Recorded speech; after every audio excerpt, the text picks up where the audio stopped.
காந்தி வழி, அம்பேத்கர் வழி, பெரியார் வழின்னு நமக்கான பல வழிகள் இருக்கு.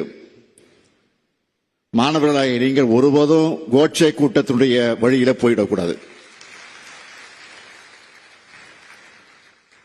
கல்வி நமக்கு எளிதா கிடைச்சிடல. நம்ம தலைவர்கள் நடத்தின சமூக நீதி போராட்டங்களால கிடைச்சது. இன்னார்தான் படிக்கணும் இருந்ததை மாத்தி இன்னைக்கு எல்லோரும் படிச்சு முன்னேறிட்டு இருக்கிறோம். சமூக நீதி போராட்டத்துடைய பலன்தான் இன்னைக்கு நாம் பார்க்கிற தமிழ்நாடு. மீண்டும் சொல்றேன், தமிழ்நாட்டை வளர்த்தெடுக்க மாணவர்களான நீங்க ஓரணியில் தமிழ்நாடுன்னு திரளணும், நல்லா படிச்சு மேலும் உயரணும். அதுக்கு இந்த முத்துவேல் கருணாநிதி ஸ்டாலின் என்றைக்கும் துணை நிற்பான்.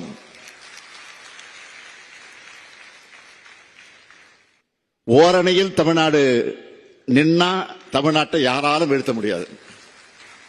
நான் அரசியல் பேசல, மாணவர்களுக்கு நிச்சயம் அரசியல் புரிதல் இருக்கணும்னு பேசுறேன்.